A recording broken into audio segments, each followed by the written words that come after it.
Pelakor ngaku-ngaku kaya raya dan hina aku di depan umum.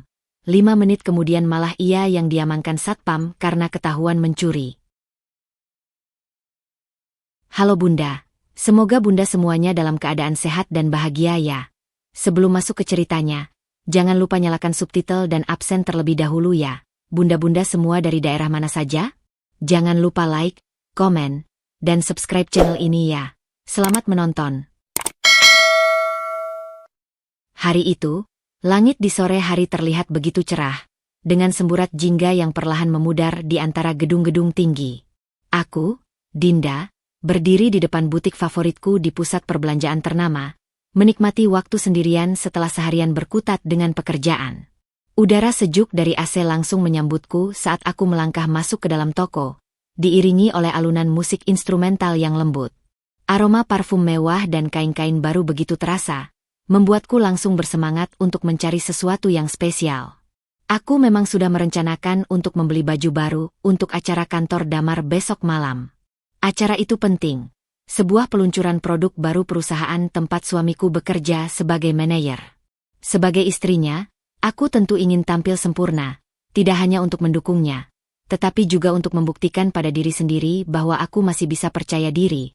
Meskipun beberapa bulan terakhir ini hubungan kami sempat goyah karena kehadiran Vita. Nama itu saja sudah cukup membuat nafasku berat. Vita, wanita yang pernah mencoba merusak rumah tanggaku dengan segala tipu dayanya. Damar sudah meminta maaf dan berjanji tidak akan mengulangi kesalahannya, tetapi bekas luka itu masih terasa. Aku mencoba untuk move on, benar-benar mencoba, tapi rasanya seperti berjalan di atas kaca. Setiap langkah harus hati-hati, khawatir akan terluka lagi. Sambil mengusir pikiran buruk itu, aku mulai memilah-milah rak baju, mencari sesuatu yang elegan namun tetap nyaman. Aku menemukan sebuah blus berwarna navy dengan detail rendah halus di bagian kerah. Saat aku mengangkatnya untuk melihat lebih dekat, tiba-tiba suara yang terlalu familiar menyentak konsentrasiku. Wah, Dinda belanja di sini? Jangan-jangan pakai uang Damar ya? Suara itu, cewek, bernada tinggi, dan penuh dengan kesombongan yang disengaja. Aku pelan-pelan menoleh, dan benar saja, di sana berdiri Vita dengan senyum kemenangan di bibirnya. Dia mengenakan dress ketat berwarna merah yang sengaja dipilih untuk menarik perhatian, lengkap dengan sepatu hak tinggi dan tas branded terbaru yang memang sedang tren. Rambutnya yang panjang terurai sempurna, dan make-upnya begitu mencolok, seolah-olah dia siap untuk tampil di sebuah acara, bukan sekadar berbelanja di mall. Aku menarik napas dalam-dalam, berusaha menenangkan diri. Jangan terpancing, Dinda. Dia hanya mencari perhatian. Ini uangku sendiri, Vita. Aku punya penghasilan, kalau kamu lupa. Jawabku dengan suara datar, berusaha menjaga ekspresi wajah tetap netral. Tapi Vita hanya tertawa kecil, lalu dengan sengaja melirik ke arah blus yang sedang kuperiksa. Ah, masak sih? Aku kan tahu Damar sering memberimu uang. Tapi gak apa-apa, aku juga sering dibelikan barang mahal sama dia. Bahkan kemarin, dia belikan aku tas limited edition. Dia mengangkat tangannya, memperlihatkan gelang emas yang melingkar di pergelangannya. Aku tahu itu hanya aktingnya saja. Damar sudah berjanji tidak akan memberinya apapun lagi setelah perselingkuhan mereka terbongkar. Tapi Vita jelas sedang mencoba memprovokasiku. Dan sayangnya, dia berhasil membuat beberapa orang di sekitar kami mulai melirik ke arah kami, penasaran dengan drama yang sedang terjadi. Aku merasa panas di pipi, tapi aku menahannya. Jangan beri dia kepuasan. Sudah, Vita. Gak usah cari perhatian. Aku gak mau ribut di tempat umum, kataku sambil berbalik, berusaha mengabaikannya. Tapi Vita tidak mau berhenti. Hah, tahu diri, deh. Mending pulang aja, Gih. Di sini MAH buat orang berkelas kayak aku. Tawa Vita yang melengking menusuk telingaku seperti pisau yang sengaja diasah untuk menunjukkan ketajamannya. Aku bisa merasakan setiap helaan napasnya yang berlebihan, seolah ingin menekankan betapa dia merasa berada di atas angin saat ini. Matanya yang sipit itu menyipit lebih dalam lagi, membentuk garis tajam penuh kesombongan sambil tangannya yang berhiaskan gelang emas itu diacungkan tepat di depan wajahku. Damar baru saja memberiku ini, loh, ujarnya sambil menggoyang-goyangkan pergelangan tangannya dengan gerakan berlebihan, membuat cahaya lampu toko memantul ke segala arah dari permukaan emas itu. Katanya, aku lebih pantas memakai barang mewah daripada kamu. Dia bilang kamu terlalu sederhana, kurang cocok dengan dunia kami. Setiap kata yang keluar dari mulutnya seperti tetesan racun yang perlahan merembes masuk ke dalam relung hatiku yang paling dalam. Aku tahu persis ini semua dusta. Damar sudah bersumpah di hadapanku dan kedua orang tua kami bahwa dia sudah memutus semua hubungan dengan wanita ini. Tapi tetap saja, mendengar namaku dihinakan seperti ini di depan umum membuat dadaku sesak. Seperti ada gumpalan besar yang menekan tulang rusukku. Aku menarik napas panjang, mencoba mengendalikan emosi yang mulai bergolak. Jari-jariku tanpa sadar meremas erat bahan blus yang masih tergantung di tanganku. Sampai-sampai kuku-kukuku yang terawat itu meninggalkan bekas di kain halus tersebut. Di sudut mataku, aku melihat beberapa pengunjung lain mulai melirik ke arah kami, tertarik oleh drama yang sedang terungkap di depan mereka. Kamu tahu tidak, Dinda? Vita melanjutkan, sekarang dengan nada yang lebih merendahkan sambil melangkah lebih dekat. Bau parfumnya yang mahal tapi terlalu menyengat memenuhi ruang di antara kami. Kemarin Damar mengajakku makan malam di restoran bintang 5. Dia memesan champagne paling mahal untukku. Katanya, aku pantas mendapatkan yang terbaik. Aku bisa merasakan darah berdesir lebih kencang di pelipisku. Bagian paling menyakitkan dari semua ini adalah aku tahu persis kebohongan apa yang sedang dia tebarkan. Restoran favorit Damar justru adalah tempat makan sederhana yang biasa kami kunjungi setiap akhir pekan. Dia selalu bilang tidak suka kemewahan yang berlebihan. Tapi di sini, di depan semua orang, Vita sedang menciptakan versi Damar yang sama sekali berbeda. Versi yang seolah membenarkan semua pengkhianatannya. Lihat tas baruku ini.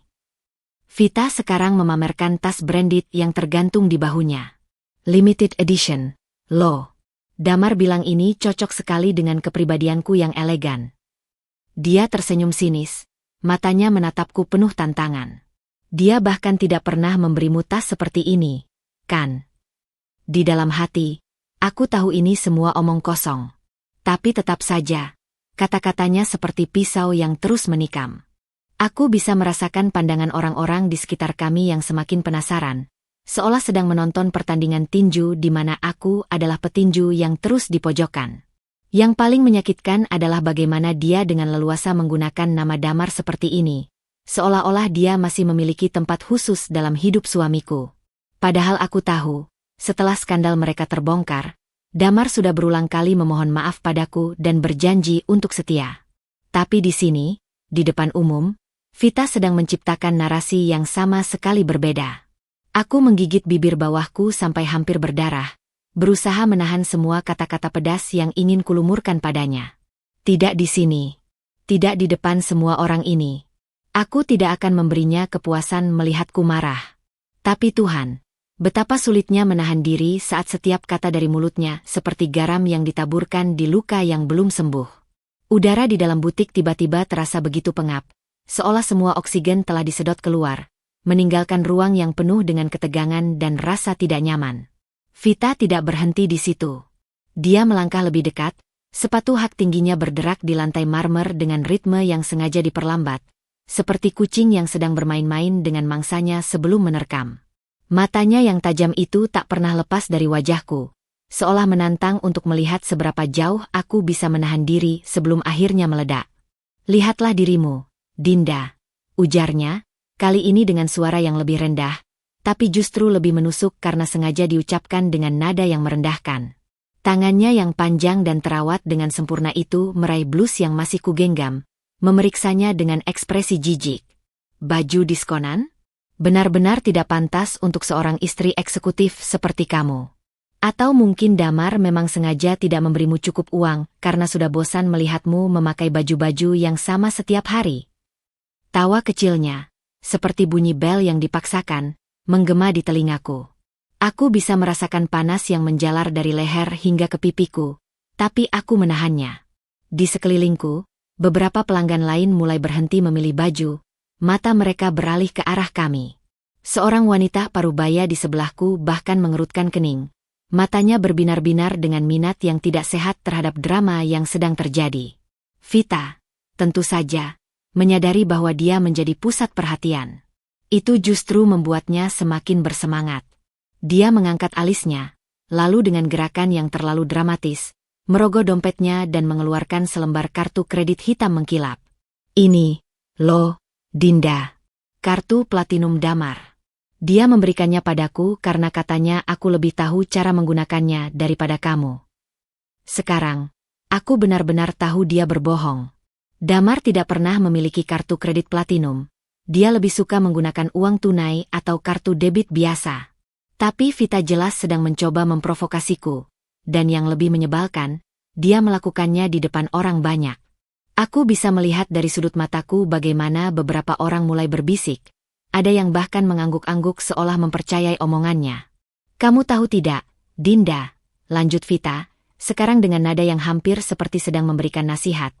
Kalau kamu tidak bisa menjaga suamimu, jangan salahkan orang lain ketika dia mencari hiburan di tempat yang lebih layak. Kata-katanya itu seperti tamparan keras di wajahku. Aku menggigit bibirku sampai hampir terasa darah, berusaha menahan air mata yang mulai menggenang di sudut mataku. Tidak. Aku tidak akan memberinya kepuasan melihatku menangis. Tidak di sini. Tidak di depan semua orang ini. Tapi Vita belum selesai. Dengan senyum kemenangan, dia melanjutkan, aku tidak menyangka kamu masih berani keluar rumah dengan penampilan seperti itu. Rambutmu kusut, make-up MU tidak rapi. Apakah kamu bahkan bercermin sebelum keluar? Damar pasti malu memanggilmu istrinya. Setiap kata yang keluar dari mulutnya seperti pisau yang terus menancap, tapi aku menahannya. Aku menarik napas dalam-dalam, mencoba mengingatkan diriku bahwa semua ini hanya permainannya. Dia ingin aku terpancing. Dia ingin melihatku hancur di depan umum. Dan aku tidak akan memberinya apa yang dia inginkan. Tapi sebelum aku sempat membalas, sesuatu yang tidak terduga terjadi.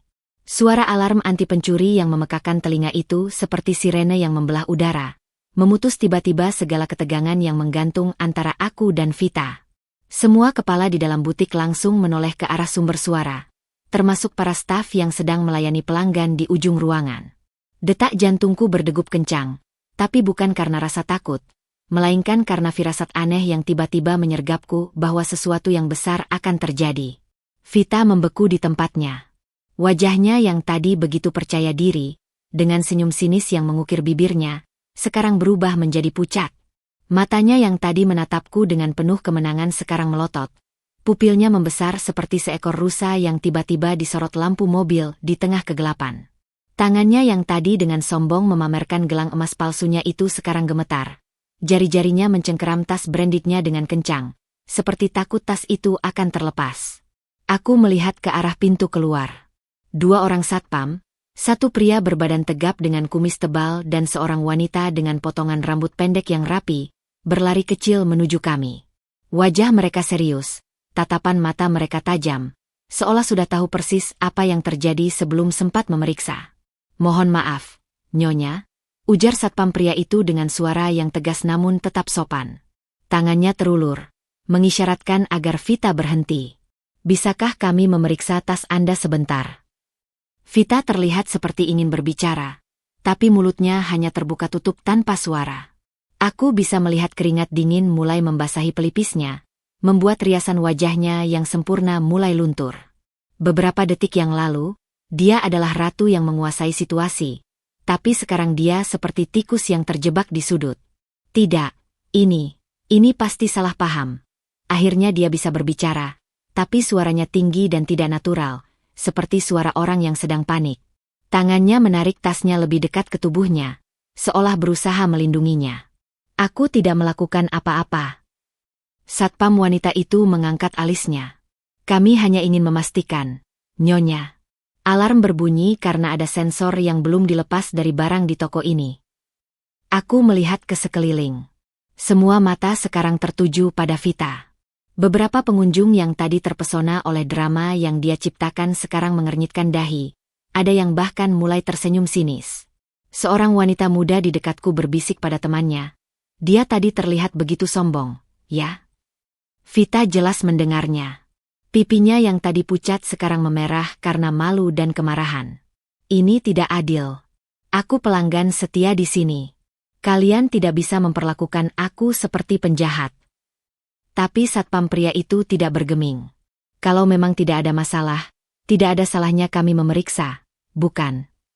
Vita menatapku, matanya tiba-tiba penuh dengan permohonan, seolah memintaku untuk membelanya. Tapi aku hanya berdiri diam, melipat tangan di depan dada, menunggu untuk melihat bagaimana karma akan bekerja dengan sempurna. Dengan gerakan yang segan, Vita akhirnya menyerahkan tasnya. Satpam wanita itu membukanya dengan hati-hati, dan, seperti yang sudah kuduga, di antara lipatan dompet mahal dan beberapa barang make-up, terlihat sebuah blus putih dengan label harga yang masih menempel. Sensor anti pencurian masih tergantung di sana, tidak tersentuh. Suasana di dalam butik langsung berubah. Bisik-bisik yang tadi hanya samar sekarang menjadi jelas. Ternyata pencuri. Dia tadi begitu sombong, pamer gelang dan tas mahal, tapi nyatanya karma memang tidak pernah salah alamat. Vita berdiri seperti patung. Wajahnya sekarang benar-benar tak berwarna. Bibirnya gemetar, tapi tidak ada kata-kata yang keluar. Satpam pria itu menghela napas. "Nyonya, mohon ikut kami ke ruang keamanan untuk klarifikasi lebih lanjut." Dan di saat itulah, untuk pertama kalinya sejak tadi, aku merasa bisa bernapas lega. Karma memang selalu datang tepat pada waktunya. Dan kadang, ia datang dengan cara yang paling memuaskan.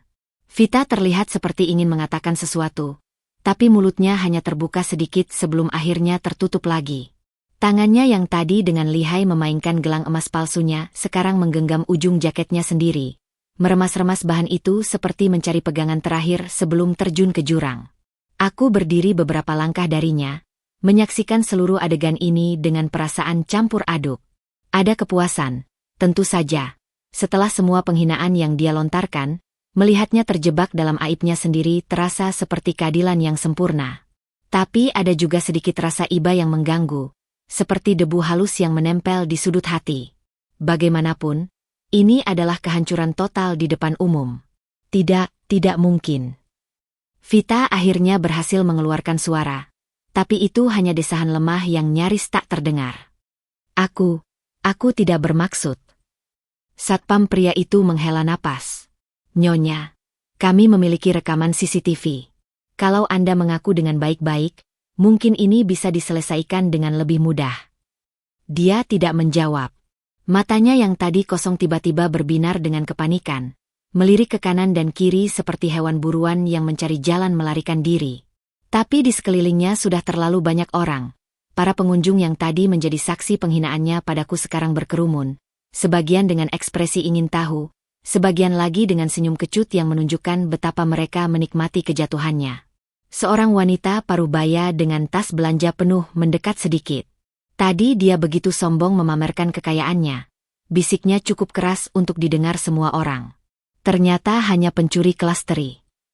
Tawa kecil pecah di antara kerumunan. Vita mengangkat tangannya seperti ingin menutupi wajah, tapi kemudian menjatuhkannya lagi, seolah menyadari bahwa gerakan itu hanya akan membuatnya terlihat lebih bersalah.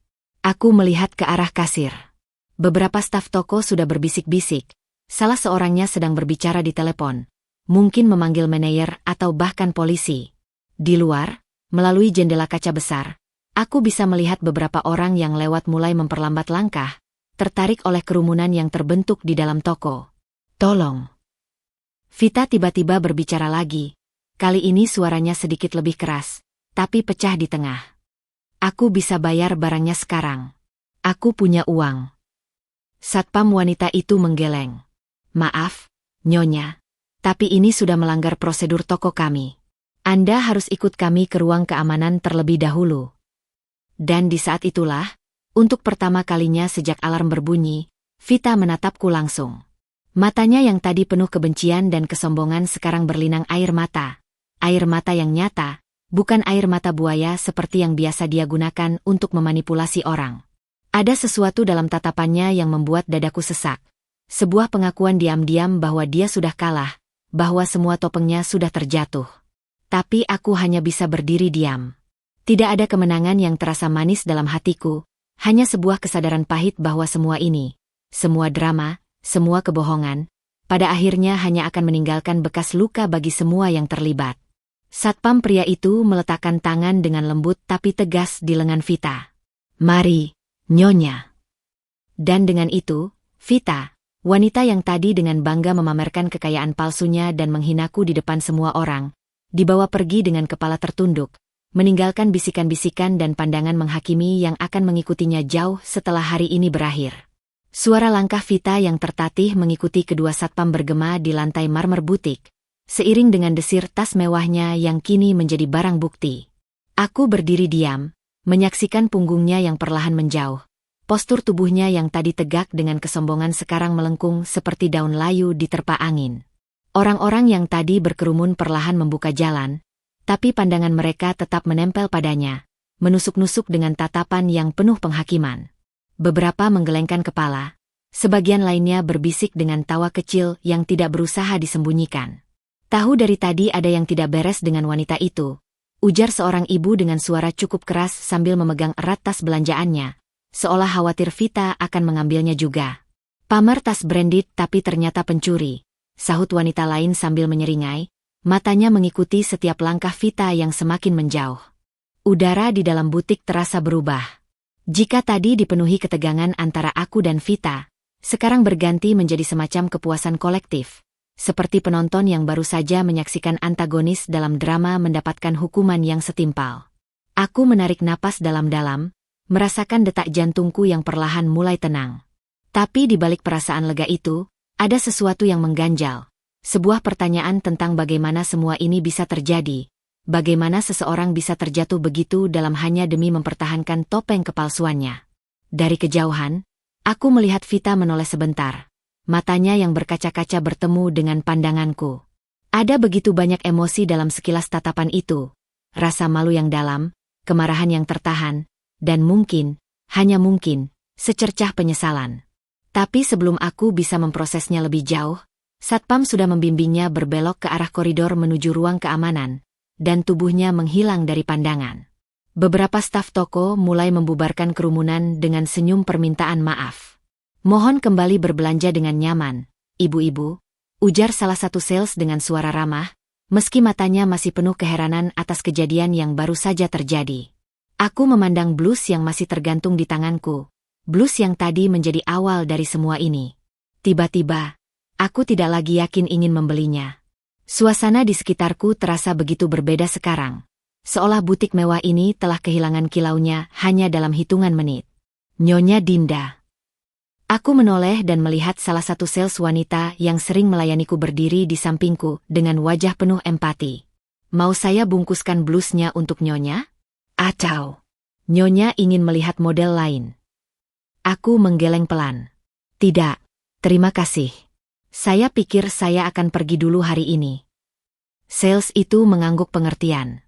Tentu, Nyonya. Maaf atas kejadian tadi. Saat aku berbalik untuk pergi, sekelompok remaja di dekat pintu keluar tiba-tiba tertawa keras. Viral banget nih kalau diupload, ujar salah satu dari mereka sambil memainkan ponselnya. Pelakor sok kaya ketahuan nyuri, auto trending. Perutku mual mendengarnya. Aku mempercepat langkah, melewati mereka dan keluar ke koridor mall yang ramai.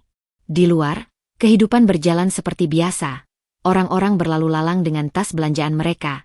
Anak-anak tertawa di sekitar area makanan, musik latar mall masih mengalun riang. Seolah kejadian memalukan di dalam butik tadi hanyalah sebuah adegan kecil dalam drama besar yang tidak berarti apa-apa bagi dunia. Tapi bagiku, dan terutama bagi Vita, itu adalah momen yang mengubah segalanya. Karma memang datang lebih cepat dari yang kuduga, dan kadang, ia datang dengan cara yang lebih pedih dari yang bisa dibayangkan siapapun. Aku merogoh ponselku dari tas, jemariku bergerak sendiri menuju kontak damar. Tapi kemudian berhenti. Tidak, ini bukan saat yang tepat. Aku butuh waktu untuk memproses semuanya sendiri dulu. Dengan langkah berat, aku mulai berjalan menyusuri koridor mall, meninggalkan butik dan semua drama di dalamnya. Tapi satu hal yang aku tahu, gambar Vita yang dituntun satpam dengan wajah penuh aib itu akan melekat dalam ingatanku untuk waktu yang lama, sebagai pengingat bahwa kebohongan dan kepalsuan selalu memiliki jalan mereka sendiri untuk berbalik menghancurkan si pembuatnya. Udara di luar butik terasa lebih segar, seolah membersihkan sisa-sisa ketegangan yang masih menempel di kulitku setelah kejadian tadi. Aku berjalan menyusuri koridor mall dengan langkah tidak menentu. Tangan masih memegang erat strap tas yang terasa tiba-tiba sangat berat. Pikiranku berputar-putar antara rasa puas melihat kejatuhan Vita dan perasaan tidak nyaman yang samar. Seperti ada sesuatu yang belum terselesaikan. Tiba-tiba, dari balik kerumunan pengunjung mall, muncul sosok yang sangat kukenal. Damar. Din? Suaranya penuh keheranan saat mendekat. Matanya yang selalu jeli langsung menangkap ada sesuatu yang tidak biasa. Kamu kenapa? Wajahmu pucat sekali. Aku membuka mulut, tapi tiba-tiba tidak yakin harus mulai dari mana. Bagaimana menjelaskan bahwa aku baru saja menyaksikan wanita yang pernah merusak hubungan kami dipermalukan di depan umum? Bagaimana menceritakan bahwa semua itu terjadi tepat setelah dia menghinaku dengan kejam? Damar melangkah lebih dekat, tangannya dengan lembut menyentuh bahuku. Apa yang terjadi? Kamu baik-baik saja? Nafasku terasa berat saat akhirnya mengeluarkan kata-kata. Vita, dia baru saja ketahuan mencuri di butik itu. Aku menunjuk ke arah butik yang sudah beberapa puluh meter di belakangku. Wajah Damar berubah drastis. Alisnya yang tegas naik, matanya membesar. Lalu perlahan mengerut dalam ekspresi yang sulit kubaca. Antara tidak percaya, marah, dan mungkin sedikit lega. Dia mencuri. Damar mengulangi perlahan, seperti memastikan dia mendengar dengan benar. Di sini? Di depanmu? Aku mengangguk, tiba-tiba merasa sangat lelah. Dia menghinaku dulu. Memamerkan semua kebohongan tentang kamu memberinya hadiah mahal. Suaraku pecah di akhir kalimat, dan aku membenci betapa lemahnya itu terdengar. Damar menghela nafas panjang, tangannya sekarang meraih kedua tanganku. Dinda, aku. Tidak, aku memotong, menarik tanganku pelan. Aku tahu itu semua bohong. Aku percaya padamu. Tapi... Aku menatap matanya yang selalu bisa membuatku meleleh. Melihatnya jatuh seperti tadi, rasanya aneh. Aku seharusnya merasa puas, tapi malah merasa kosong. Damar diam sejenak, matanya menatapku dengan intens. Kemudian, dengan gerakan tiba-tiba, dia menarikku ke dalam pelukan. Aku menahan napas, bau parfumnya yang familiar, hangatnya tubuhnya, semua terasa seperti rumah. Aku minta maaf kamu harus melalui itu, bisiknya di dekat telingaku. Suaranya serak. Kamu tidak pantas diperlakukan seperti itu. Tidak oleh siapapun. Pelukannya erat, seolah mencoba memindahkan semua kekuatan yang dimilikinya ke dalam tubuhku. Aku menutup mata, membiarkan diriku tenggelam dalam kehangatan itu untuk sesaat. Ketika akhirnya kami melepaskan pelukan, Damar mengusap lembut pipiku dengan jempolnya. Aku sedang mencarimu, ujarnya dengan suara lebih tenang sekarang. Kita kan ada acara besok, kupikir kita bisa memilih bajumu bersama. Dia mencoba mengalihkan topik, dan aku menghargai itu. Aku mengangguk, memaksakan senyum kecil. Aku belum memilih apa-apa. Tadi terlalu banyak gangguan. Damar mengerti. Matanya berbinar dengan tekad. Kalau begitu mari kita cari di butik lain. Atau... Dia melihat jam tangannya. Kita bisa makan malam dulu. Kamu butuh istirahat dari semua ini. Aku melihat ke arah butik tempat kejadian tadi, lalu kembali ke Damar. Di wajahnya ada ketulusan yang tidak bisa dipalsukan. Dan untuk pertama kalinya sejak Vita muncul tadi, aku merasa segalanya akan baik-baik saja. Ya, akhirnya ku jawab. Makan malam dulu sounds good. Damar tersenyum, tangannya dengan natural menemukan tanganku, jari-jarinya menyelip di antara jemariku. Saat kami berjalan meninggalkan tempat itu, aku menyadari sesuatu. Mungkin karma memang sudah bekerja untuk Vita, tapi untukku, mungkin ini adalah awal dari sesuatu yang baru. Sesuatu yang lebih baik. Dan dengan Damar di sampingku, erat menggenggam tanganku, aku mulai percaya bahwa kami bisa melewati semua ini, bersama-sama. Malam itu, setelah makan malam dengan Damar di restoran kecil yang nyaman, aku duduk di balkon apartemen kami menatap lampu-lampu kota yang berkelap-kelip. Udara malam yang sejuk menyapu wajahku, membawa serta sisa-sisa ketegangan yang masih mengendap di pundakku sejak kejadian di mall. Damar ada di dalam, sedang menyiapkan teh hangat untuk kami berdua. Kebiasaan kecil yang selalu dilakukannya ketika tahu aku sedang gelisah. Ponsel di tanganku tiba-tiba bergetar, menyentak pikiranku yang sedang melayang. Sebuah notifikasi dari aplikasi pesan muncul di layar. Nama Vita terpampang jelas di sana, seperti tamparan yang mengingatkanku pada kejadian siang tadi. Jempolku tergoda untuk langsung menghapusnya, tapi rasa ingin tahu akhirnya mengalahkan keenggananku. Dengan napas berat, kubuka pesan itu. Dinda, aku tahu aku tidak pantas mengirim pesan ini. Tapi aku harus minta maaf. Tolong, maafkan aku. Aku sudah mendapat pelajaran yang cukup hari ini. Teks itu tampak basah, atau mungkin hanya bayanganku, seolah Vita menangis saat mengetiknya. Aku membacanya berulang kali, mencoba mencari tanda-tanda manipulasi atau kebohongan dalam setiap katanya. Tapi yang kutemukan justru keputusasaan yang tulus, sesuatu yang belum pernah kulihat dari wanita itu sebelumnya. Damar muncul dari belakang, membawa 2 cangkir teh yang menguap wangi. Ada apa? Tanyanya saat melihat ekspresiku. Aku mengangkat ponsel. Vita. Dia minta maaf. Damar duduk di kursi sebelahku. Wajahnya berkerut dalam ekspresi yang sulit kubaca. Dia menyerahkan cangkir teh padaku, lalu mengambil waktu yang lama sebelum berbicara.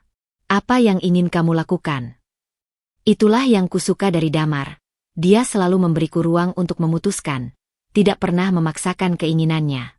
Aku menyesap teh hangat itu, merasakan kehangatannya menyebar di dadaku. Aku tidak tahu, akhirnya kukatakan. Di satu sisi, dia pantas menerima konsekuensinya. Tapi, aku memandang ke arah lampu kota yang berkerlap-kerlip. Melihatnya dipermalukan seperti tadi sudah cukup menyakitkan, meski untuknya. Damar mengangguk pelan. Kamu selalu terlalu baik, Din. Tapi apakah ini kebaikan? Atau hanya kelemasan?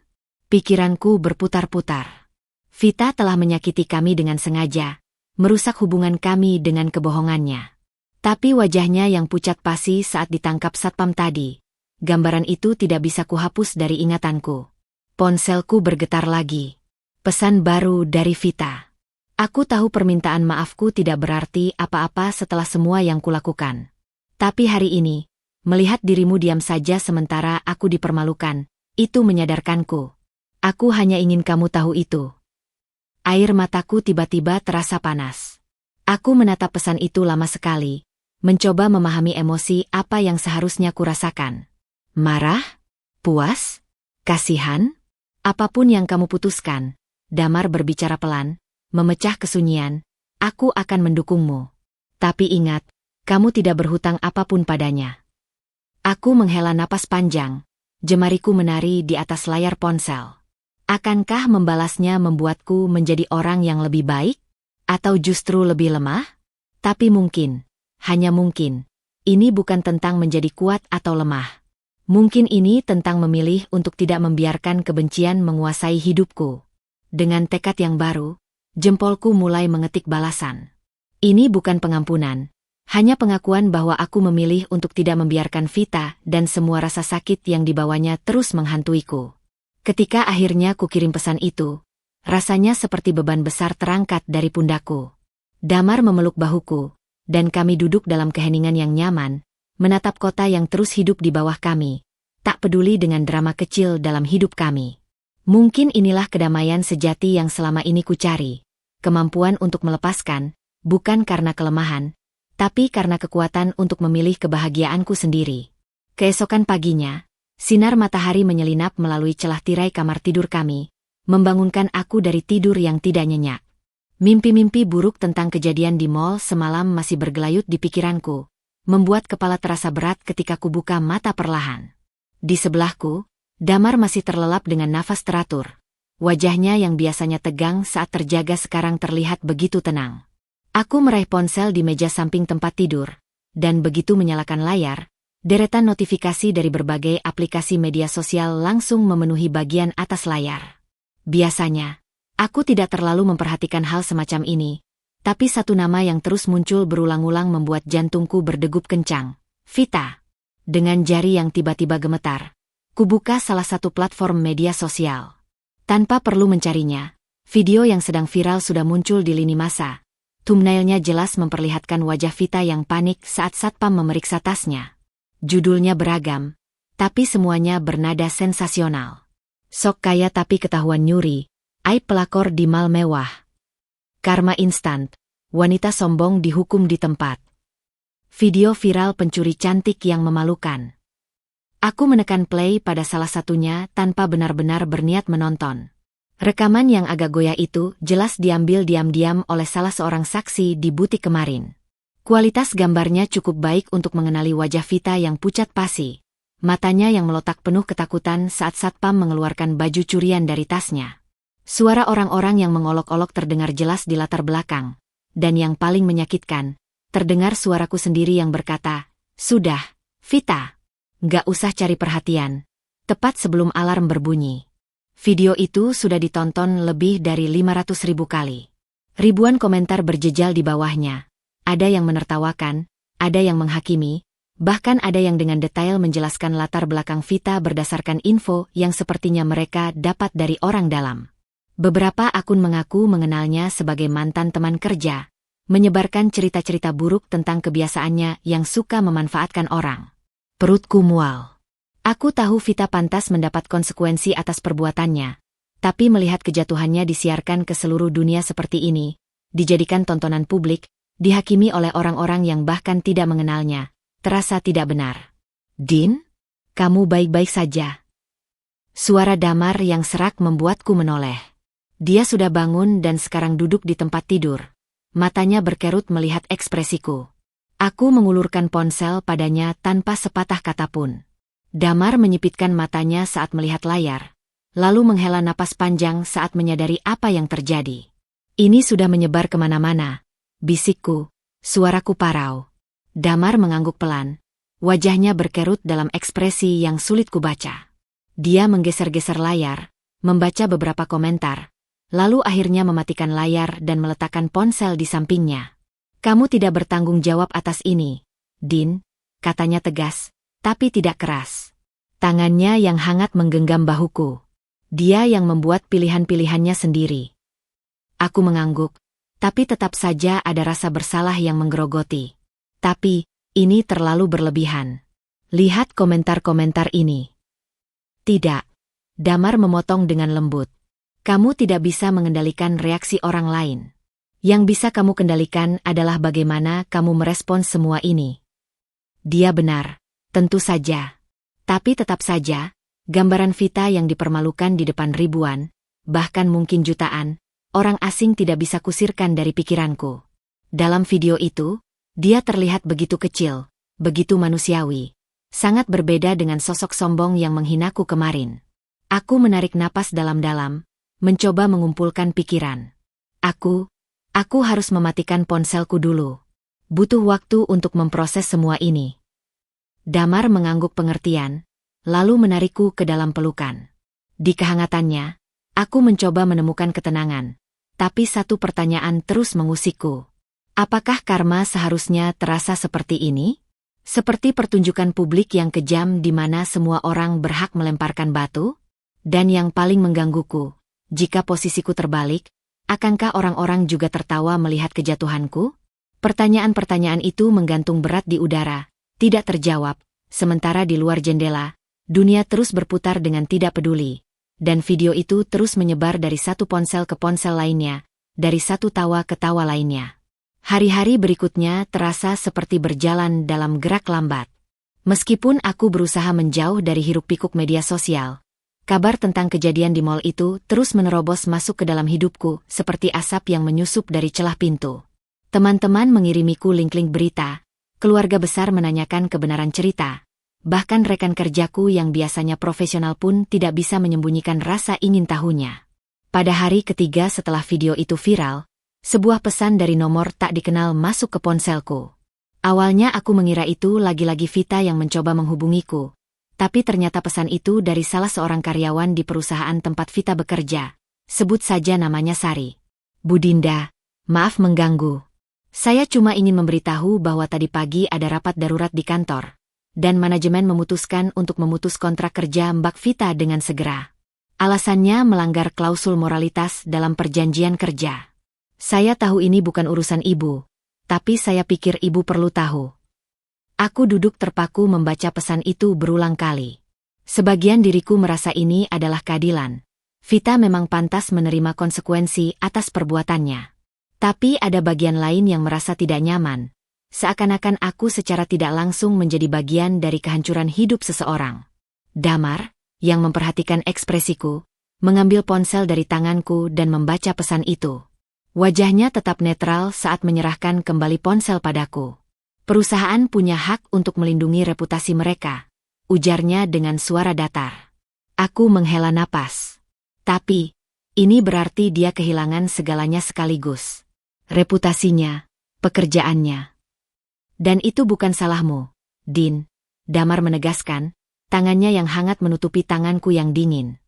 Dia yang memilih untuk mencuri. Dia yang memilih untuk menghinamu di depan umum. Setiap tindakan punya konsekuensi. Aku mengangguk pelan, mencerna kata-katanya. Logikaku mengerti, tapi hati kecilku masih merasa tidak tenang. Keesokan harinya, berita tentang pemecatan Vita sudah menyebar di grup-grup chat alumni kampus kami. Seorang teman lama mengirimiku screenshot postingan di forum internal perusahaan tempat Vita bekerja. Sebuah pengumuman resmi tentang pemutusan hubungan kerja dengan menyebut pelanggaran berat terhadap kode etik perusahaan. Beberapa komentar dari karyawan lain tampak kejam. Ada yang menertawakan, ada yang mengaku, sudah tahu dari dulu, bahwa Vita bermasalah. Yang paling menyentakku adalah sebuah pesan dari mantan sekretaris Vita yang mengungkapkan bahwa sebenarnya selama ini Vita sering memalsukan laporan pengeluaran dinas untuk kepentingan pribadi. Tapi selama hasil kerjanya bagus, atasan tutup mata, tulisnya. Semua ini seperti efek domino yang jatuh beruntun. Dalam seminggu, Vita yang dulu selalu terlihat sempurna di media sosial, dengan foto-foto mewah, pesta-pesta eksklusif, dan gaya hidup glamor, kini menjadi bahan olokan publik. Akun-akunnya yang biasanya aktif tiba-tiba menghilang. Dan di balik semua itu, ada pertanyaan yang terus mengusikku. Jika suatu hari aku yang berada di posisi Vita, akankah ada yang berbelas kasih? Atau akankah dunia juga menertawakanku seperti sekarang? Pertanyaan-pertanyaan itu menggantung di udara, tidak terjawab, sementara di luar, kehidupan terus berjalan dengan tidak peduli, dan nama Vita perlahan mulai terlupakan, digantikan oleh skandal-skandal baru yang lebih menarik perhatian publik. Minggu-minggu berikutnya terasa seperti berada dalam pusaran perubahan. Setelah badai skandal yang melanda Vita, hidupku dengan Damar justru memasuki fase baru yang tak terduga. Awalnya aku mengira kejadian di mal itu akan meninggalkan bekas luka yang dalam pada hubungan kami, tetapi yang terjadi justru sebaliknya. Seperti angin segar yang menyapu sisa-sisa kegelapan yang selama ini mengendap di antara kami. Suatu sore di akhir pekan, Damar pulang lebih awal dari biasanya dengan membawa seikat bunga peoni, jenis yang selalu kusukai tapi jarang dibelinya karena dianggap terlalu mahal. Aroma harumnya langsung memenuhi ruang tamu saat ia menyodorkannya kepadaku dengan senyum yang membuat jantungku berdegup kencang.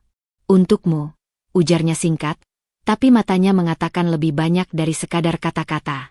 Ada penyesalan, tekad, dan sesuatu yang lebih dalam yang sulit ku terjemahkan. Aku menerima buket itu dengan tangan gemetar. Jari-jariku menyentuh perlahan kelopak bunga yang begitu lembut. Apa ini ada hubungannya dengan kejadian itu? Tanyaku, berusaha menjaga suaraku tetap stabil. Damar menarik napas panjang sebelum duduk di sampingku di sofa. Wajahnya yang biasanya begitu maskulin dan tegar sekarang terlihat rapuh dalam cara yang sama sekali baru. Aku sudah melakukan banyak kesalahan, Din. Tapi melihat apa yang terjadi pada Vita, itu seperti tamparan keras yang membangunkanku. Tangannya meraih tanganku yang sedang memegang erat buket bunga. Aku tidak ingin hidupku berakhir seperti itu, dikelilingi kepalsuan dan kebohongan. Mata Damar berkaca-kaca, sesuatu yang sangat jarang kulihat pada pria tegas seperti dirinya. Aku ingin memulai lagi. Denganmu. Benar-benar mulai dari awal. Aku menatapnya lama, mencoba mencari tanda-tanda ketidakjujuran di wajahnya yang begitu kukenal. Tapi yang kutemukan hanyalah ketulusan yang dalam, seperti sumur jernih yang baru pertama kali kulihat setelah bertahun-tahun mengenalnya. Perubahan Damar tidak berhenti di situ. Di hari-hari berikutnya, ia mulai membangun rutinitas baru yang membuat hatiku meleleh. Pagi-pagi sekali sebelum berangkat kerja, ia akan menyiapkan sarapan untuk kami berdua, sesuatu yang tidak pernah dilakukannya selama 10 tahun pernikahan kami. Di malam hari, Alih-alih langsung membuka laptop seperti biasanya, ia akan duduk bersamaku di teras, menceritakan detail hari-harinya dengan antusiasme yang selama ini terkubur. Yang paling mengejutkanku adalah ketika ia mengajakku ke sebuah restoran kecil di pinggiran kota, tempat yang sama di mana kami pertama kali berkencan 15 tahun silam. Meja di sudut itu masih ada, dengan pemandangan sungai kecil yang sama di luarnya. "Kamu ingat?" tanyanya sambil menyentuh tanganku di atas meja. "Di sini dulu aku bilang padamu bahwa aku ingin menghabiskan sisa hidupku bersamamu." Aku mengangguk, tenggorokanku terasa sempit oleh emosi yang tiba-tiba membanjir. "Yang aku rasakan sekarang bahkan lebih kuat dari itu," lanjut Damar, matanya tidak lepas dari wajahku. "Aku tidak hanya ingin menghabiskan sisa hidupku bersamamu, tapi ingin benar-benar hidup bersamamu, dengan jujur, sepenuhnya." Makan malam itu terasa seperti bulan madu kedua. Kami bercerita, tertawa, dan bahkan menangis bersama. Sesuatu yang tidak pernah kami lakukan sebelumnya. Damar mengaku banyak hal, tentang rasa tidak amannya, tentang tekanan pekerjaan yang membuatnya mencari pelarian di tempat yang salah, tentang bagaimana ia sebenarnya iri pada kekuatanku yang tidak pernah goyah meski diterpa badai. Di tengah momen rentan itu, aku menyadari sesuatu yang penting. Mungkin perjalanan kami tidak sempurna, mungkin akan selalu ada luka yang kadang terasa perih, tapi yang kami miliki sekarang, kejujuran, kerentanan, dan tekad untuk terus mencoba, jauh lebih berharga daripada kesempurnaan semu yang selama ini kami kejar. Dan ketika Damar memelukku erat di parkiran restoran, bisikannya di telingaku terasa seperti janji yang tidak hanya diucapkan untuk hari ini, tapi untuk semua esok yang akan kami jalani bersama. "Aku memilihmu, Dinda. Hari ini, besok, dan selamanya. Tidak ada yang akan mengubah itu." Di balik semua drama yang terjadi, mungkin inilah karma terindah yang bisa kuterima. Bukan kebahagiaan karena melihat orang lain menderita, tapi kedamaian karena menemukan kembali cinta yang hampir hilang. Dan kali ini, kami berjanji akan menjaganya lebih baik. Hujan turun deras di luar jendela. Butiran air menghantam kaca dengan ritme tak menentu yang seolah mencerminkan kekacauan dalam pikiranku. Sudah hampir sebulan sejak kejadian di mal itu, dan meskipun Damar dan aku perlahan membangun kembali hubungan kami, bayangan Vita masih sesekali muncul seperti hantu yang enggan pergi. Ponsel di tanganku bergetar, menampilkan notifikasi dari sebuah aplikasi pesan, nomor tak dikenal. Tapi dari 3 kata pertama yang terlihat di layar, aku langsung tahu siapa pengirimnya. "Dinda, aku tahu aku." Jemariku membeku di atas layar. Seharusnya aku menghapusnya langsung, memblokir nomor itu seperti yang sudah kulakukan pada semua akun media sosialnya. Tapi ada sesuatu, mungkin rasa penasaran, mungkin sisa-sisa belas kasih, yang membuatku membuka pesan itu sepenuhnya. "Dinda, aku tahu aku tidak punya hak untuk menghubungimu lagi. Tapi aku benar-benar tidak punya siapa-siapa lagi. Perusahaan memecatku, teman-temanku menghilang, bahkan keluargaku malu mengakuiku. Aku tidak meminta maaf lagi karena tahu itu tidak ada artinya. Tapi tolong, bisakah kau membujuk Damar untuk memberiku surat rekomendasi? Aku butuh pekerjaan, Dinda. Aku bahkan tidak bisa membayar sewa apartemen bulan depan." Pesan itu terasa asing di tanganku, seolah berasal dari dunia lain. Ini bukan Vita yang kukenal. Vita yang selalu percaya diri, sombong, dan tak pernah menunjukkan kelemahan. Kata-katanya sekarang terdengar begitu manusiawi. Terlalu manusiawi. Aku menatap layar ponsel begitu lama sampai mataku perih. Apa yang harus kulakukan? Membantu wanita yang dengan sengaja mencoba menghancurkan pernikahanku? Tapi mendiamkannya ketika dia jelas-jelas dalam keadaan terpuruk? Damar pulang tepat ketika aku masih terpaku memandangi pesan itu. Ia langsung tahu ada sesuatu yang salah dari cara aku duduk membeku di sofa. "Ada apa, sayang?" tanyanya sambil meletakkan tas kerjanya dan duduk di sampingku. Tanpa bicara, ku berikan ponsel padanya.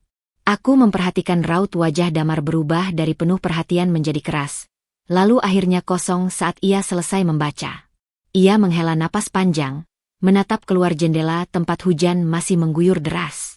"Aku tidak akan memberinya rekomendasi," ujarnya akhirnya, suaranya datar tapi tegas. "Itu akan menjadi kebohongan. Aku tidak bisa secara jujur merekomendasikan seseorang dengan integritas dipertanyakan." Aku mengangguk pelan, mengerti logikanya.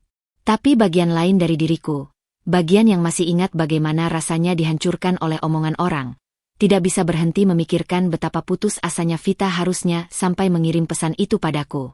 Tapi aku berhenti, mencari kata-kata yang tepat. Apa kita sama sekali tidak bisa membantunya? Sekecil apapun. Damar memandangiku lama, matanya penuh pertanyaan. Setelah semua yang dia lakukan padamu? Padaku? Pada pernikahan kita? Aku menarik napas dalam-dalam. Bukan membantu seperti meminta perusahaanmu mempekerjakannya kembali. Tapi mungkin, informasi lowongan di tempat lain? Atau setidaknya tidak menghalanginya mendapatkan pekerjaan. Ruang keluarga kami terasa sunyi, hanya diisi suara hujan dan detak jam dinding. Damar mengusap wajahnya dengan kedua tangan, sebuah gerakan khasnya ketika sedang berjuang melawan emosi dalam. Aku akan mempertimbangkannya, ujarnya akhirnya, membuatku terkejut. Bukan untuk dia, tapi untukmu. Karena aku tahu ini penting bagimu. Ia berdiri dan mengambil tas kerjanya. Tapi sebelum pergi ke kamar, ia menoleh sekali lagi. Tapi ketahuilah, Din. Terkadang membantu bukan berarti menyelamatkan seseorang dari konsekuensi perbuatannya. Terkadang, pelajaran terbaik justru datang ketika kita membiarkan seseorang merasakan akibat pilihannya sendiri. Pintu kamar tertutup perlahan, meninggalkanku sendirian dengan pikiran yang berputar-putar. Aku menatap kembali pesan Vita, lalu melihat keluar jendela di mana hujan mulai reda, meninggalkan jejak air yang mengalir pelan di kaca. Mungkin Damar benar. Mungkin aku terlalu ingin menjadi penyelamat karena tahu bagaimana rasanya dihancurkan. Atau mungkin, hanya mungkin, ada cara untuk menemukan keseimbangan antara belas kasih dan keadilan. Tapi satu hal yang aku tahu, apapun yang terjadi pada Vita sekarang, itu adalah hasil pilihannya sendiri. Dan seperti hujan yang akan berhenti pada waktunya, setiap orang harus melalui badainya masing-masing sebelum bisa melihat pelangi. Aku menarik napas dalam, lalu mulai mengetik balasan. Singkat, tegas, tapi tidak kejam. Bukan sebuah janji bantuan, tapi juga bukan penolakan yang menghancurkan. Hanya pengakuan bahwa aku membacanya, dan bahwa hidup terus berjalan bagi semua orang, termasuk dia. Kadang, itulah yang paling dibutuhkan seseorang. Diakui sebagai manusia, meski telah melakukan kesalahan. Dan mungkin, dengan mengakui kemanusiaannya, aku juga menyembuhkan bagian dari diriku sendiri yang masih terluka. Matahari pagi menyinari ruang kerjaku yang kecil tapi nyaman, memantul dari permukaan laptop ke dinding yang baru saja kutempeli moodboard penuh ide-ide bisnis. Bau kopi segar bercampur aroma kertas dan tinta printer memenuhi ruangan, menciptakan atmosfer produktif yang selama ini kurindukan. Jari-jariku menari lincah di atas keyboard, menyelesaikan proposal untuk klien potensial, sebuah kafe baru di pusat kota yang ingin kubesut citranya. Perubahan besar terjadi dalam hidupku setelah kejadian dengan Vita. Awalnya kupikir trauma itu akan menjerumuskanku ke dalam ketidakpastian, tapi justru sebaliknya. Ia menjadi katalis yang mendorongku untuk menemukan kembali jati diriku yang sempat terkubur di bawah bayang-bayang drama rumah tangga. 2 bulan lalu, dengan dorongan Damar, aku akhirnya memberanikan diri mendirikan usaha kecil-kecilan di bidang desain grafis. Sesuatu yang selalu menjadi passion tapi tak pernah ku kejar karena terlalu sibuk menjadi istri yang sempurna. Awalnya hanya proyek-proyek kecil dari teman. Lalu dari mulut ke mulut, pesanan mulai berdatangan. Hari ini, di meja kerjaku yang berantakan tapi penuh makna itu, terbentang draft kontrak dari perusahaan retail ternama yang ingin kubesut kemasan produk mereka. Ponsel bergetar, menampilkan pesan dari Damar. Besok ada acara networking di Grand Ballroom. Aku sudah daftarkan namamu. Jangan bilang tidak. Kamu layak dapat kesempatan ini. Aku tersenyum sendiri membacanya. Damar yang dulu sering cemburu pada karierku, sekarang justru menjadi penyokong terbesarku. Perubahannya selama bulan-bulan terakhir sering membuatku terharu. Bagaimana ia dengan tulus merayakan setiap pencapaian kecilku.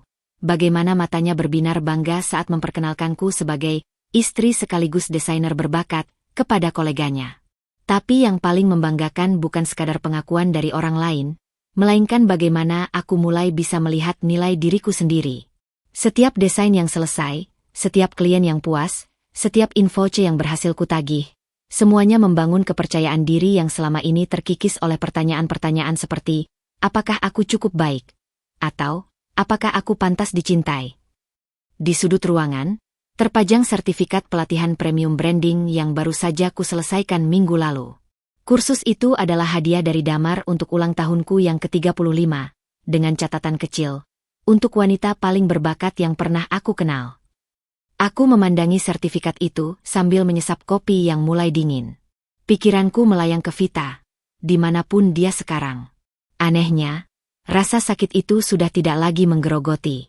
Bukan karena aku melupakan apa yang dilakukannya, tapi karena luka itu sudah sembuh meninggalkan bekas yang justru membuatku lebih kuat.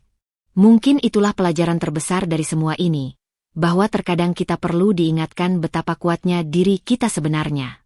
Bahwa di balik setiap badai, ada peluang untuk membangun kembali diri kita menjadi versi yang lebih baik. Dan yang paling penting, bahwa kebahagiaan tidak bergantung pada orang lain, tapi pada pilihan kita sendiri untuk bangkit, belajar, dan terus maju. Layar laptop berkedip, menampilkan notifikasi email baru dari klien retail tadi. Kami sangat menyukai konsep Anda. Mari bertemu minggu depan untuk diskusi lebih lanjut. Di luar jendela, matahari bersinar lebih terik, seolah ikut merayakan pencapaian kecil ini.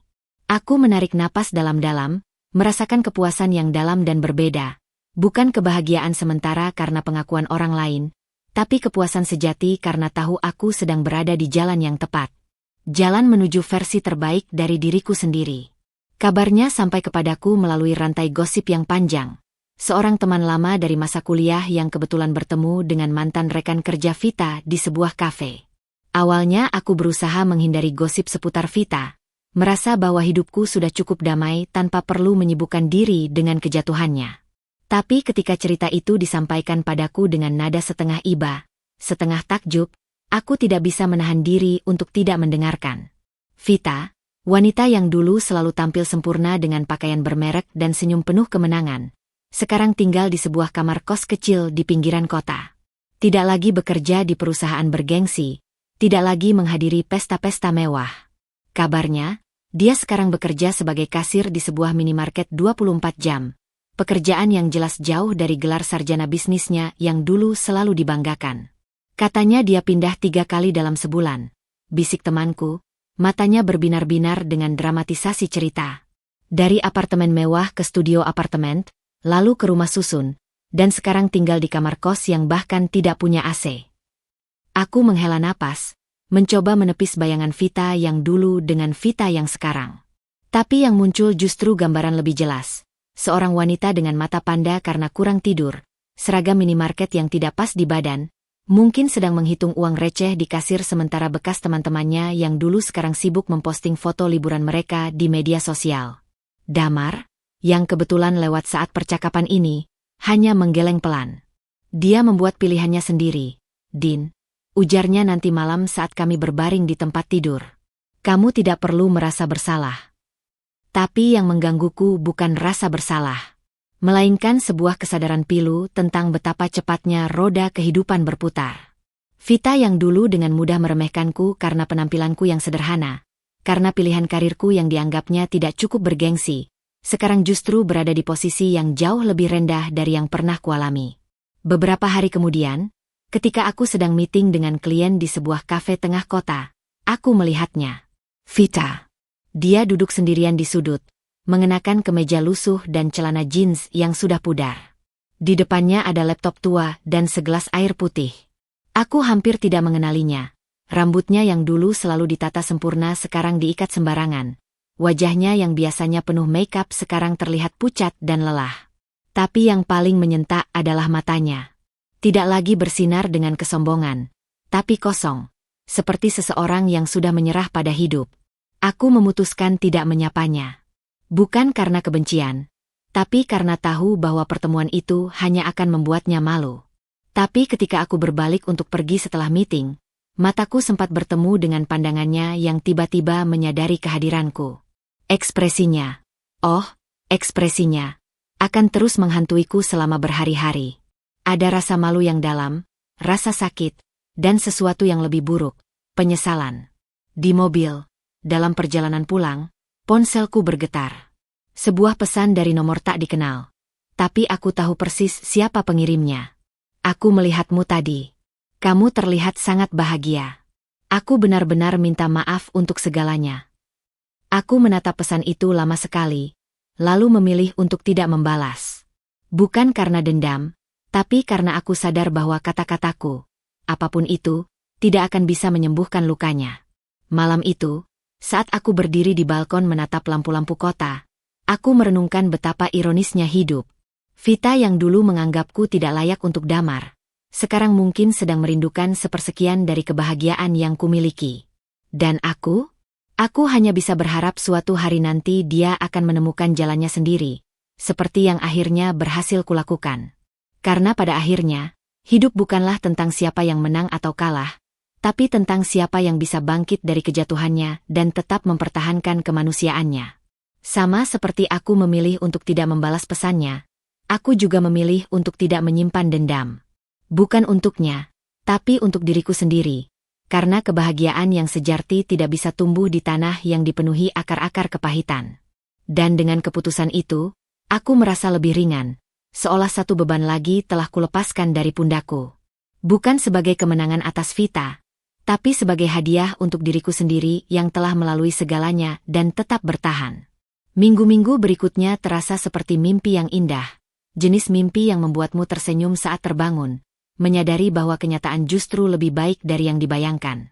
Damar dan aku menemukan ritme baru dalam hubungan kami, sebuah harmoni yang tercipta bukan karena ketiadaan masalah, melainkan karena kami belajar menari bersama di tengah badai. Suatu sore di akhir pekan, kami duduk di teras belakang rumah yang baru saja kami beli bersama. Sebuah villa kecil di pinggiran kota dengan taman luas yang dipenuhi bunga-bunga yang sengaja kami tanam bersama. Damar sedang sibuk memanggang ikan untuk makan malam kami, sementara aku memeriksa desain terbaru yang akan kukirimkan ke klien. Bau ikan bakar bercampur dengan aroma tanah basah setelah hujan dan wangi melati yang tumbuh subur di pagar rumah. "Din, coba cicipi sausnya," panggil Damar dari depan pemanggang, wajahnya berkilat oleh keringat dan asap. Aku berjalan mendekat, mencicipi saus yang ditawarkannya dari ujung sendok. "Enak," bisikku sambil tersenyum, "tapi kurang asam."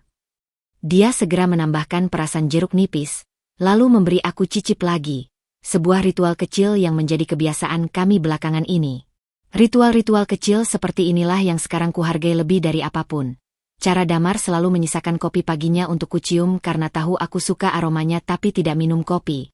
Caranya menaruh selimut di kakiku ketika aku tertidur di sofa. Bahkan cara kami bertengkar sekarang, lebih jujur, tapi juga lebih penuh pengertian. Ketika matahari mulai terbenam, kami makan di teras dengan ditemani lilin dan nyanyian jangkrik. Damar mengangkat gelas anggurnya, matanya berbinar dalam cahaya senja. "Untuk kita," ujarnya sederhana. "Untuk kita," balasku, menyentuh gelasku ke gelasnya dengan bunyi nyaring yang menggema di taman kami. Malam itu, saat kami berbaring di tempat tidur dengan jendela terbuka membiarkan udara malam yang sejuk masuk, Damar tiba-tiba bertanya, "Apa kamu bahagia, Din?" Pertanyaan itu membuatku berpikir. Bukan karena aku ragu, tapi karena aku ingin menjawabnya dengan kesadaran penuh. Aku memandang langit-langit kamar, mendengar suara jangkrik dan desau angin di daun-daun, merasakan kehangatan tubuh Damar di sampingku, mengingat bisnis kecilku yang mulai berkembang, rumah indah ini yang kami bangun bersama. "Aku tidak pernah sebahagia ini," jawabku akhirnya, dan itu adalah kebenaran paling jujur yang pernah kuucapkan. Damar menarikku lebih dekat, bibirnya menyentuh keningku. "Aku juga. Dan aku berjanji akan melakukan segalanya untuk memastikan kita tetap seperti ini." Dalam pelukannya yang hangat itu, aku teringat pada perjalanan panjang kami. Pertemuan pertama di restoran kecil, pernikahan penuh harapan, krisis karena Vita, dan kebangkitan kami setelahnya. Setiap langkah, setiap air mata, setiap tawa, semuanya membawa kami ke momen ini. Dan yang paling ajaib adalah, aku justru bersyukur melewati semua itu. Bukan karena penderitaannya, tapi karena kekuatan yang kami temukan dalam prosesnya. Vita, yang dulu kupikir akan menjadi noda permanen dalam hubungan kami, sekarang hanya menjadi catatan kaki dalam kisah kami. Sebuah pengingat bahwa cinta sejati bukanlah yang tidak pernah terluka, tapi yang mampu menyembuhkan dan tumbuh lebih kuat dari luka-luka itu. Ketika akhirnya aku tertidur di pelukan Damar, aku bermimpi indah, tentang taman kami yang penuh bunga, tentang tawa anak-anak yang mungkin suatu hari akan mengisi kamar kosong di rumah ini, tentang tua bersama pria yang sekarang tidur di sampingku dengan napas teratur dan tangan yang tak pernah lepas menggenggam tanganku. Dan dalam mimpi itu, aku tersenyum, karena tahu bahwa ketika esok pagi aku terbangun, semua itu bukanlah mimpi, melainkan kenyataan yang kami pilih dan perjuangkan bersama. Kebahagiaan yang sederhana, yang nyata, yang bertahan melewati badai. Kebahagiaan yang sejati. Pagi itu, sambil menikmati teh chamomile di beranda belakang rumah, aku merenungkan perjalanan panjang yang membawaku ke titik ini. Kabut tipis masih menyelimuti pepohonan di kejauhan, dan udara segar yang membawa aroma tanah basah setelah hujan semalam terasa menyegarkan paru-paru. Di tanganku tergenggam sebuah jurnal tua yang baru saja kutemukan kembali saat merapikan lemari. Catatan-catatan dari masa-masa paling kelam saat masalah dengan Vita mencapai puncaknya. Dengan hati-hati kubuka halaman-halamannya yang sudah mulai menguning, membaca coretan-coretan emosional yang dulu kutulis dalam keadaan marah, terluka, dan kecewa. Ada halaman-halaman yang basah oleh noda air mata, ada tulisan-tulisan yang nyaris tak terbaca karena tergores tak karuan. Ada juga halaman-halaman kosong, mungkin karena saat itu aku terlalu hancur bahkan untuk menulis. Namun yang paling menyentak adalah melihat evolusi tulisanku sendiri, dari kemarahan yang meluap-luap, menjadi pertanyaan-pertanyaan penuh keraguan diri, lalu perlahan berubah menjadi refleksi yang lebih bijak, dan akhirnya catatan-catatan penuh syukur di halaman-halaman terakhir. Damar muncul dari dalam rumah, membawa sepiring pankek hangat yang baru saja dibuatnya. Membaca harta karun lagi, tanyanya sambil mencium keningku sebelum duduk di sampingku. Aku mengangguk, menunjuk satu paragraf tertentu. Lihat, di sini aku menulis tentang bagaimana aku berharap Vita merasakan penderitaan yang lebih besar dari yang kurasakan. Aku berhenti sejenak, menelan ludah. Sekarang membacanya kembali, rasanya begitu asing. Seperti bukan aku yang menulis ini. Damar mengambil jurnal itu, matanya menyusuri baris-baris tulisan tanganku yang dulu. Tapi inilah kamu yang memungkinkan kamu menjadi seperti sekarang, ujarnya lembut. Kita tidak bisa memilih luka apa yang datang pada kita, tapi kita bisa memilih pelajaran apa yang kita ambil darinya. Perkataannya membuatku berpikir. Memang benar, jika bukan karena kejadian dengan Vita, mungkin aku tidak akan pernah menemukan kekuatan yang selama ini terpendam dalam diriku. Mungkin hubungan kami dengan Damar tidak akan pernah mencapai tingkat kejujuran dan kedalaman seperti sekarang. Mungkin bisnis kecilku tidak akan pernah terwujud karena aku terlalu sibuk mencoba menjadi istri sempurna yang tidak pernah membuat kesalahan. Aku memandang ke arah taman, di mana seekor kupu-kupu biru kecil sedang hinggap di bunga lavender yang kami tanam. Pernahkah kamu berpikir bahwa mungkin kita harus berterima kasih pada Vita? Tanyaku, segera menyambar tangan Damar yang terkejut. Tunggu, bukan seperti itu maksudku. Tapi jika bukan karena dia, mungkin kita tidak akan pernah menyadari betapa rapuhnya hubungan kita dulu. Betapa kita hanya memainkan peran suami istri sempurna tanpa benar-benar jujur satu sama lain. Damar menghela napas panjang, matanya menerawang ke kejauhan. Aku mengerti maksudmu. Tapi aku tidak akan pernah bisa berterima kasih padanya, Din. Karena caranya menyakiti kamu. Tangannya menggenggam tanganku lebih erat. Tapi aku bersyukur pada kekuatanmu, pada ketahanan kita, pada cinta kita yang mampu bertahan melewati semua itu. Pagi itu kami duduk berjam-jam di beranda, bercerita tentang pelajaran-pelajaran berharga dari perjalanan kami. Tentang bagaimana kami belajar bahwa cinta bukanlah tentang kesempurnaan, melainkan tentang kejujuran. Bahwa kekuatan tidak terletak pada tidak pernah jatuh, tapi pada bangkit setiap kali terjatuh. Bahwa kebahagiaan sejati adalah pilihan sehari-hari, bukan sekadar hasil dari keadaan. Ketika matahari semakin tinggi dan kabut pagi telah menghilang, aku menutup jurnal tua itu dengan perasaan lega. Bukan untuk mengubur kenangan pahit, tapi untuk mengakui bahwa mereka adalah bagian dari kisah kami. Bagian yang justru membuat akhir yang manis ini terasa lebih berarti. Haruskah kita membakar jurnal ini? Tanya Damar setengah bercanda. Aku menggeleng, memeluk buku itu ke dada. Tidak. Aku akan menyimpannya. Untuk mengingatkan kita betapa jauhnya kita telah berjalan. Dan ketika kupandangi wajah Damar yang sekarang, dengan garis-garis halus di sudut matanya yang tidak ada 10 tahun lalu, dengan rambut yang mulai ada ubannya, dengan tatapan yang lebih dalam dan lebih sabar, aku menyadari satu kebenaran sederhana. Cinta yang bertahan bukanlah cinta yang tidak pernah terluka. Cinta yang sejati adalah cinta yang belajar dari setiap lukanya, lalu tumbuh lebih kuat dan lebih bijaksana karenanya.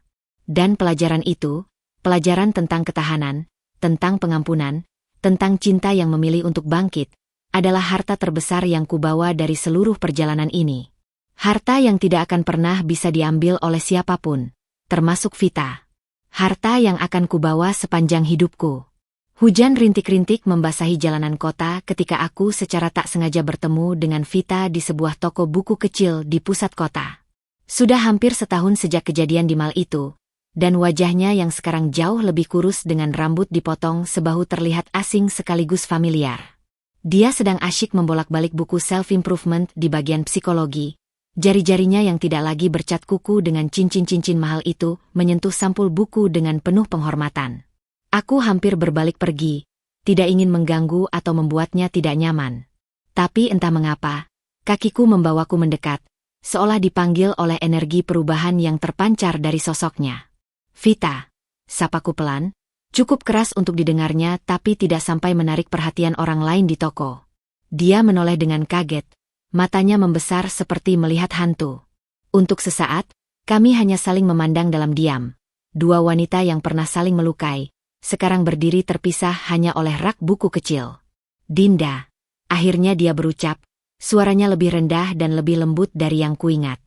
Aku tidak menyangka akan bertemu kamu di sini. Aku mengangguk, menatap buku di tangannya. The Power of Vulnerability, karya Brené Brown. Bukan pilihan bacaan yang kukira akan menarik minat Vita yang dulu. Sedang memilih bacaan baru? Tanyaku, berusaha menciptakan percakapan yang tidak canggung. Vita melihat buku di tangannya, lalu tersenyum kecil. Senyum yang berbeda dari senyum kemenangannya dulu. Ini adalah senyum yang jujur, mungkin sedikit malu. Aku sedang mencoba menjadi versi yang lebih baik dari diriku sendiri, ujarnya, matanya tidak lagi menghindar. Kami akhirnya duduk di kafe kecil di dalam toko buku itu, secangkir teh chamomile untukku dan kopi hitam untuknya. Vita bercerita tentang perjalanannya selama setahun terakhir. Bagaimana dia harus menjalani terapi, bagaimana dia bekerja serabutan untuk membayar sewa kamar kosnya, bagaimana dia belajar menerima bahwa semua yang terjadi adalah konsekuensi dari pilihannya sendiri. Yang paling sulit, katanya sambil menatap cangkir kopinya, adalah berhadapan dengan diriku sendiri di cermin setiap pagi. Mengetahui bahwa semua ini terjadi karena kebohongan-kebohongan yang aku ciptakan sendiri. Mata Vita berkaca-kaca, tapi dia tidak menangis. Ada ketegaran baru dalam dirinya, bukan ketegaran palsu dari dulu yang dibangun dari pameran kekayaan dan pencitraan, tapi ketegaran sejati dari seseorang yang telah melihat bagian tergelap dari dirinya sendiri dan memilih untuk bangkit.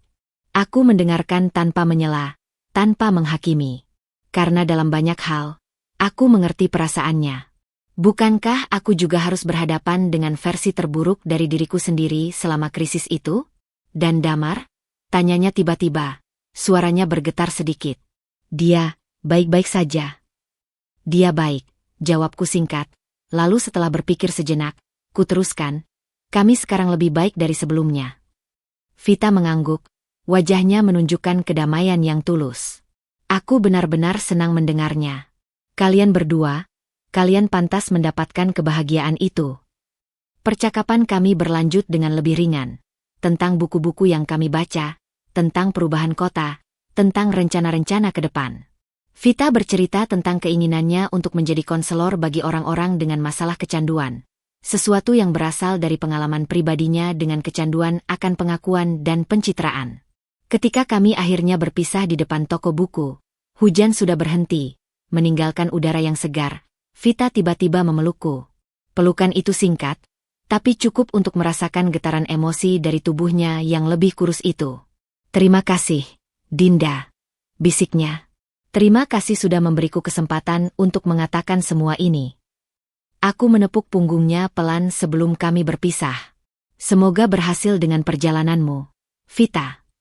Dan saat berjalan kembali ke mobil, aku merasakan sesuatu yang tidak terduga, kedamaian.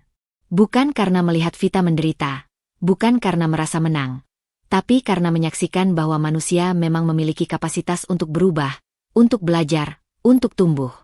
Mungkin inilah pelajaran terakhir yang diberikan kehidupan melalui seluruh pengalaman ini, bahwa pada akhirnya, kita semua hanya manusia, tidak sepenuhnya jahat, tidak sepenuhnya baik, tetapi selalu memiliki pilihan untuk menjadi lebih baik dari versi diri kita sebelumnya. Dan pilihan itu, pilihan untuk bangkit dan memaafkan, baik memaafkan orang lain maupun diri sendiri, adalah yang membuat kita benar-benar manusiawi. Aku tersenyum kecil sambil menyalakan mesin mobil, memandang sosok Vita yang semakin kecil di kaca spion. Sekarang hanya seorang wanita biasa dengan buku di tangan dan harapan baru di hati, siap menulis bab berikutnya dalam hidupnya. Sama seperti aku. Sama seperti kita semua. Matahari terbenam memantulkan cahaya keemasan di atas permukaan danau kecil di belakang rumah kami, menciptakan pemandangan yang begitu indah hingga membuatku berhenti sejenak dari aktivitas menyiangi kebun. Kotoran tanah di sela-sela kukuku, bau rumput segar yang baru dipotong, dan kicauan burung-burung yang pulang ke sarang. Semua detail kecil ini terasa begitu berharga, begitu hidup. Aku duduk di bangku taman yang kami pasang bulan lalu, menikmati teh herbal hangat sambil memandangi album foto digital di tablet, gambar-gambar dari 1 tahun terakhir yang penuh dengan perubahan. Ada foto pembukaan pameran desain pertamaku, gambar Damar dengan wajah bangga memegang papan nama, direktur, di kantornya, potret kami berdua tersenyum lebar di depan rumah baru ini. Yang paling menyentak adalah ketika secara tidak sengaja aku membuka folder lama berjudul Archives, kumpulan foto-foto dari masa sulit itu. Ada gambar Vita di pesta kantor Damar, wajahnya yang selalu sempurna dengan senyum penuh kemenangan. Dulu, melihat foto ini saja bisa membuat jantungku berdebar kencang, tangan berkeringat, dan pikiran dipenuhi kemarahan. Tapi hari ini, aku mengamati foto itu dengan tenang, seperti melihat potret orang asing yang tidak lagi memiliki kekuatan untuk menyakitiku. Tidak ada kemarahan, tidak ada dendam, hanya pengakuan bahwa dia pernah menjadi bagian dari cerita kami. Sebuah bab yang sudah berlalu, sebuah pelajaran yang telah membentuk kami menjadi lebih kuat. Damar datang dari belakang, tangannya yang hangat memijit pundakku dengan lembut. Sedang bernostalgia? Tanyanya sambil menatap layar tablet. Aku mengangguk, menunjuk foto Vita itu. Aneh ya, dulu gambar ini bisa merusak hariku. Sekarang, aku bahkan hampir lupa kapan terakhir kali memikirkannya. Damar duduk di sampingku.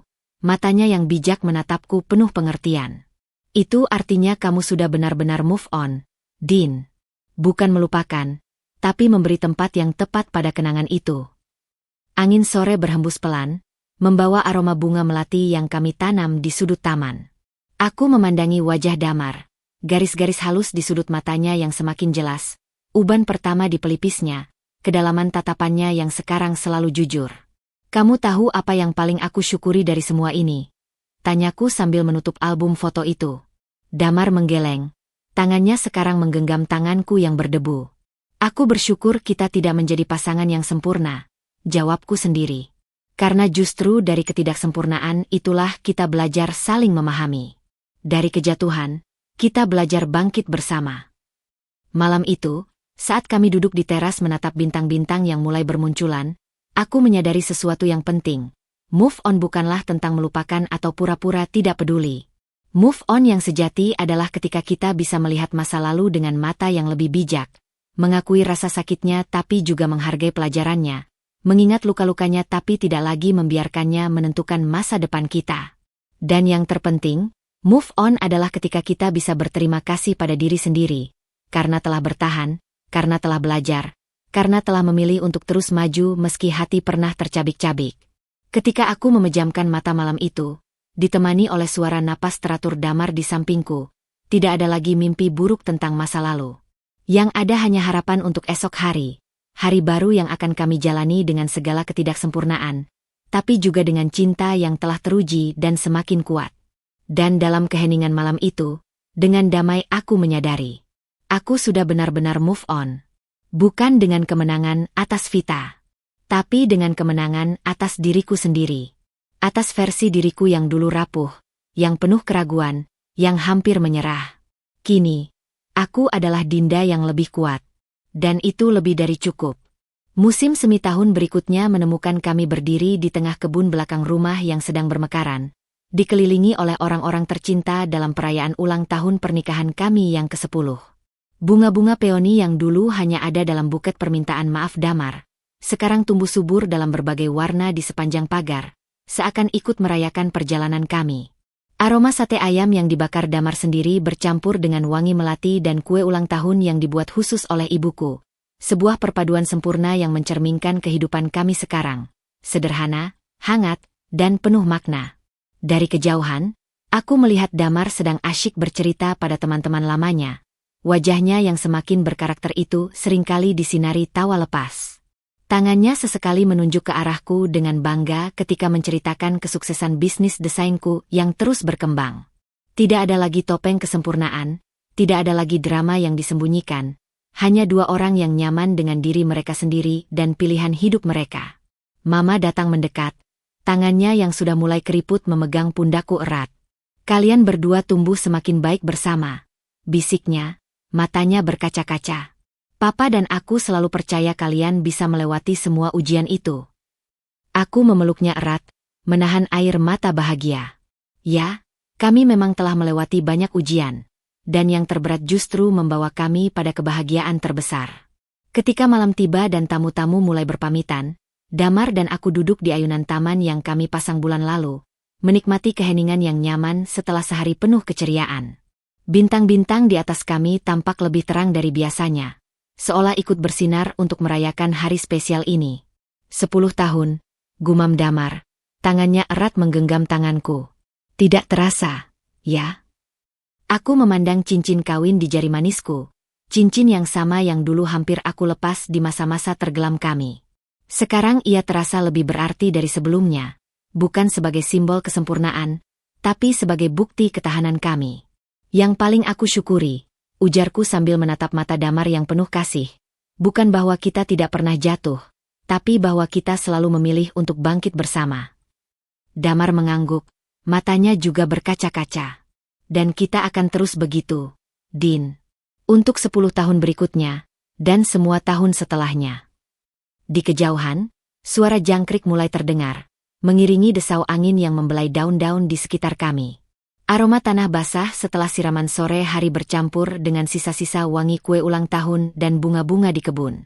Semua indraku menangkap momen ini dengan sempurna, menyimpannya dalam memori sebagai salah satu titik bahagia dalam hidupku. Aku tidak tahu apa yang terjadi pada Vetea sekarang. Kabarnya dia pindah ke kota lain dan mulai hidup baru. Aku berharap dia juga menemukan kedamaiannya sendiri. Tapi malam ini, untuk pertama kalinya, pikiranku sama sekali tidak tertuju padanya. Karena kisah kami, kisah Dinda dan Damar, tidak lagi tentang dia. Tidak tentang luka lama. Tidak tentang dendam atau penyesalan. Ini adalah kisah tentang cinta yang bertahan. Tentang pertumbuhan. Tentang dua orang tidak sempurna yang memilih untuk saling menyempurnakan melalui segala badai. Dan ketika Damar mencium keningku dengan lembut di bawah cahaya bulan yang keperakan, aku tahu dengan pasti. Ini adalah akhir yang manis. Tapi juga awal yang indah. Untuk semua bab berikutnya dalam hidup kami.